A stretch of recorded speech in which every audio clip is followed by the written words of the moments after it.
Olá, sejam muito bem-vindos ao canal. Eu sou o narrador e hoje trago a vocês mais uma obra de Edgar Allan Poe, O Barril de Amontilado. Espero que gostem.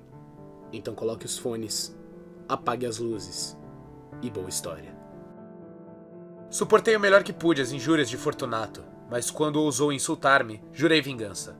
Vós que tão bem conheceis a natureza do meu caráter, não havereis de supor, no entanto, que eu tenha proferido qualquer ameaça. No fim, eu seria vingado.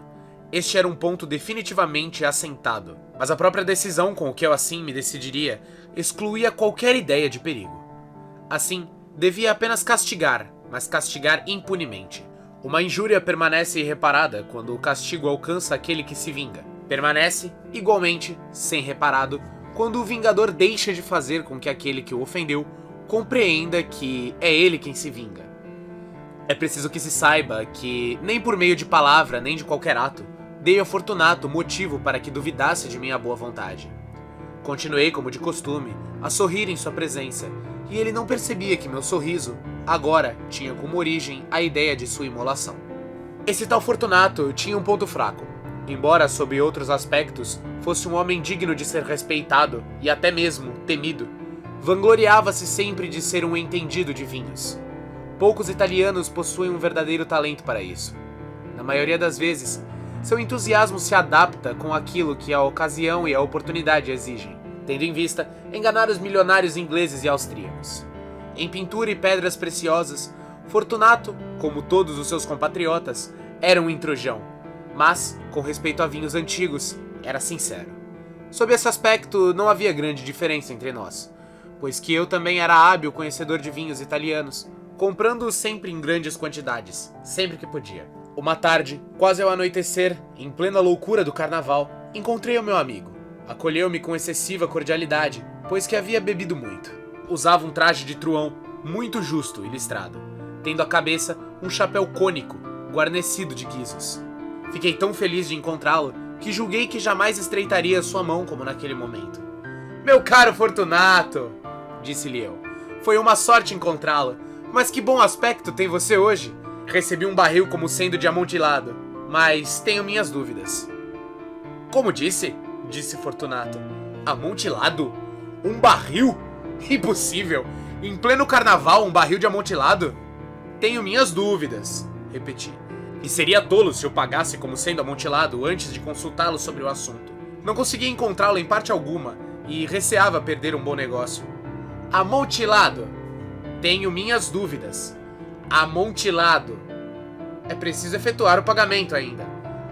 Novamente, amontilado. Bem, se está ocupado, irei à procura de Lucchesi. Se existe alguém que conheça o assunto de vinhos, esse alguém é ele. Então ele me dirá. Lucchesi é incapaz de distinguir entre o amontilado e um cereze. Não obstante, há alguns imbecis que acham que o paladar de Lucchesi pode se comparar com o seu. Vamos embora." "Vamos para onde?" "Para sua adega." "Não, meu amigo, não quero abusar de sua bondade. Penso que deve ter algum compromisso em pleno carnaval. Veja as festas. Vou atrás de Lucchesi. Não tenho compromisso algum. Vamos." Não, meu amigo. Embora você não tenha compromisso, vejo que está com frio e as adegas são insuportavelmente úmidas. Estão cobertas de salitre.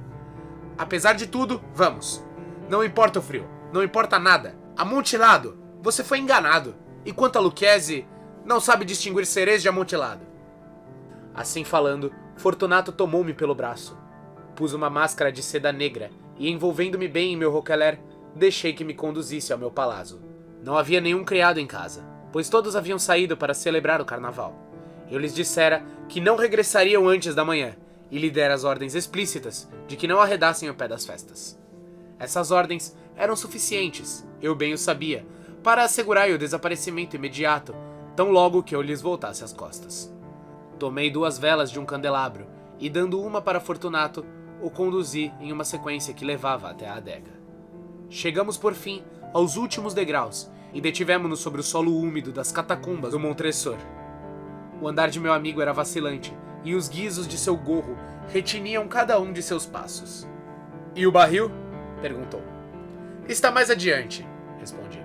Mas vamos observar as brancas teias de aranha que brilham nas paredes dessa caverna. Voltou-se para mim e olhou-me com suas nubladas pupilas, que destilavam as lágrimas de embriaguez. Salitre? Perguntou por fim. Salitre, eu respondi. Há quanto tempo você tem essa tosse? Meu pobre amigo colocou-se a tossir sem cessar, e durante muitos minutos não foi possível responder. Não é nada, disse afinal. Vamos, disse-lhe com decisão. Vamos voltar. Sua saúde é preciosa. Você é rico, respeitado, admirado, amado. Você é feliz, como eu também o era. Você é um homem cuja falta será sentida. Quanto a mim, não importa. Vamos embora. Você ficará doente e eu não quero arcar com a responsabilidade. Além disso, posso procurar Lucchese. Basta! Exclamou ele. Essa tosse não tem importância. Não me matará. Não morrerei por causa de uma simples tosse. É verdade, respondi. E eu de fato não tenho nenhuma intenção de alarmá-lo sem motivo. Mas você deve tomar precauções. Um gole desse Medoc nos defenderá da umidade. E dizendo isso, partiu o gargalo de uma garrafa que se achava numa longa fila de muitas outras iguais, sobre o chão úmido. Beba, disse-lhe oferecendo vinho. Levou a garrafa aos lábios olhando-me de soslaio, fez uma pausa e saudou-me com familiaridade, enquanto seus guizos soavam. Bebo, disse ele. Bebo a saúde dos que repousam enterrados em torno de nós. E eu, para que você tenha uma longa vida. Tomou-me de novo o braço e prosseguimos. Estas cavernas, disse-me, são tão extensas. Os Montresor, respondi, formavam uma família grande e numerosa. Esqueci qual é o seu brasão. Um grande pé de ouro, em um campo azul. O pé esmaga uma serpente ameaçadora, cujas presas se cravam no salto. E a divisa? Nemo me impune lacesse. Ninguém me provoque e fique impune. Muito bem, exclamou. O vinho brilhava em seus olhos e os guizos retiniam. Minha própria imaginação se animou, devido ao Medoc, através das paredes de ossos empilhados, entremeados em barris e tonéis. Penetramos nos recintos mais profundos das catacumbas e detive-me de novo. Essa vez, me atrevi a segurar Fortunato pelo braço acima do cotovelo. O salitre! Exclamei. Veja como aumenta. Prende-se como musgo nas abóbodas. Estamos sobre o leito do rio. As gotas de umidade filtram-se por entre os ossos.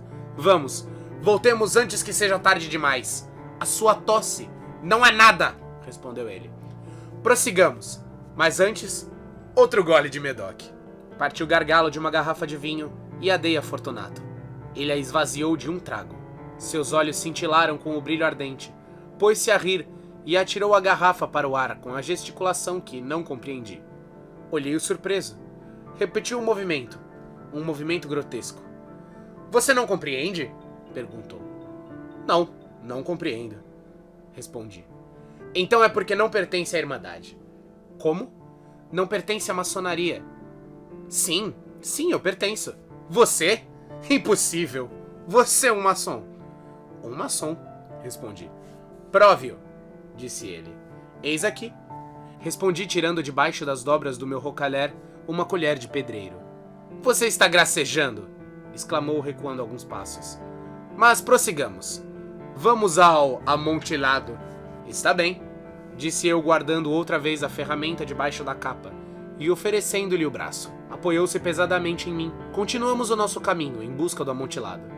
Passamos através de uma série de baixas abóbadas. Descemos, avançamos ainda e tornamos a descer.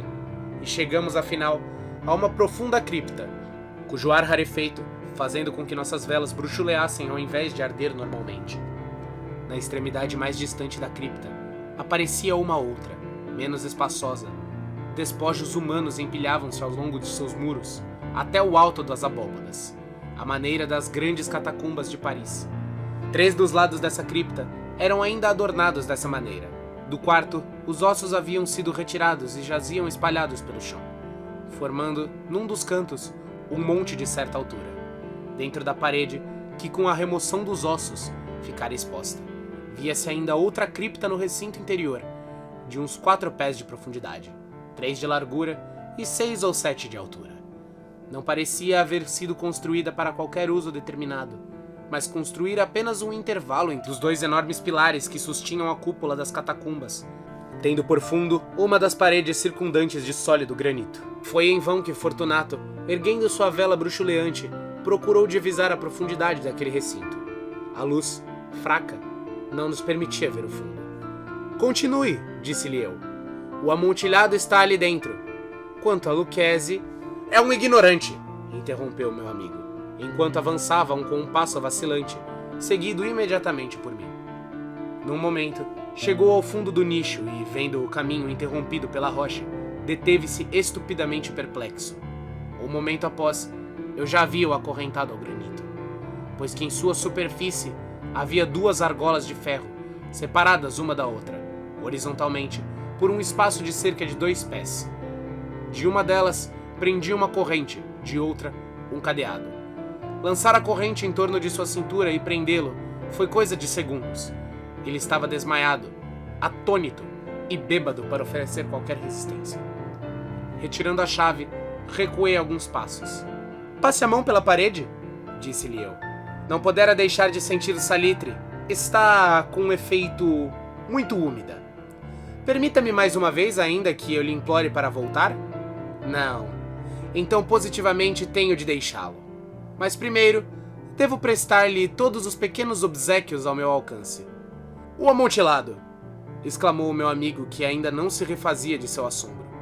"É verdade?" eu respondi. "O amontilado." E dizendo essas palavras, pus-me a trabalhar entre a pilha de ossos que já me referi. Jogando-os para o lado, me deparei com uma certa quantidade de pedras de construção e argamassa. Com este material, e com a ajuda de minha colher de pedreiro, comecei a ativamente tapar a entrada do nicho. Mal assentara a primeira fileira de minha obra de pedreiro, quando descobri que a embriaguez de Fortunato havia, em grande parte, se dissipado. O primeiro indício que tive disso foi um lamentoso grito, vindo do fundo do nicho. Não era o grito de um homem embriagado. Depois, houve um longo obstinado silêncio. Coloquei a segunda, a terceira e a quarta fileira. Ouvi então as furiosas sacudidas da corrente. O ruído prolongou-se por alguns minutos, durante os quais, para deleitar-me com ele, interrompi o meu trabalho e me sentei sobre os ossos. Quando por fim o ruído cessou, apanhei de novo a colher de pedreiro e acabei de colocar, sem interrupções, a quinta e a sexta e a sétima fileira. A parede me chegava, agora, até a altura de meu peito. Fiz uma nova pausa, segurando a vela por cima da obra que havia executado. Dirigi a luz fraca sobre a figura que achava-se no interior. Uma sucessão de gritos altos e agudos irrompeu de repente da garganta do vulto acorrentado e pareceu impelir-me violentamente para trás. Durante um breve instante, hesitei. Tremi. Saquei de minha espada e pus-me a desferir golpes no interior do nicho, mas um momento de reflexão bastou para me tranquilizar. Coloquei a mão sobre a pedra maciça da catacumba e senti-me satisfeito. Tornei a aproximar-me da parede e respondi aos gritos daquele que clamava. Repeti-os, acompanhei-os e os venci em volume e força. Fiz isso e o que gritava acabou por se calar. Já era meia-noite e minha tarefa havia chegado ao fim. Completara a 8ª, a 9ª e a 10ª fileira. Havia terminado quase toda a 11ª e restava apenas uma única pedra a ser colocada e rebocada em seu lugar.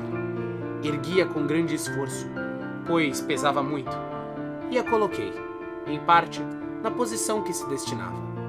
Mas então, saiu do nicho um riso abafado que me pôs os cabelos em pé.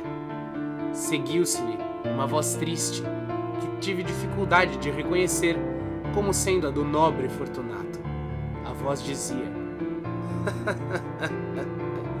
"Essa é uma boa piada. Uma excelente piada. Vamos rir muito no palácio por causa disso. Por causa do nosso vinho." "O amontilado", disse eu. Sim, o amontilado. Mas não está ficando tarde? Não estarão nos esperando no palácio? A senhora Fortunato e os outros? Vamos embora." "Sim", respondi. "Vamos embora."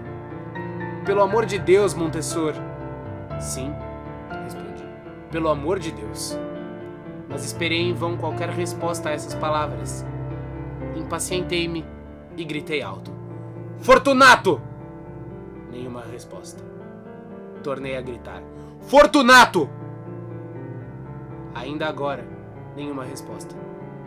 Introduzi uma vela pelo orifício que restava e deixei-a cair dentro de seu nicho. Chegou até mim como uma resposta, apenas um tilintar de quisos. Senti o coração opresso, sem dúvida devido à umidade das catacumbas. Apressei-me para terminar o meu trabalho. Com esforço, coloquei em seu lugar a última pedra. Cobri-a com argamassa. De encontro à nova parede, tornei a erguer a antiga muralha de ossos que durante meio século, mortal algum havia perturbado.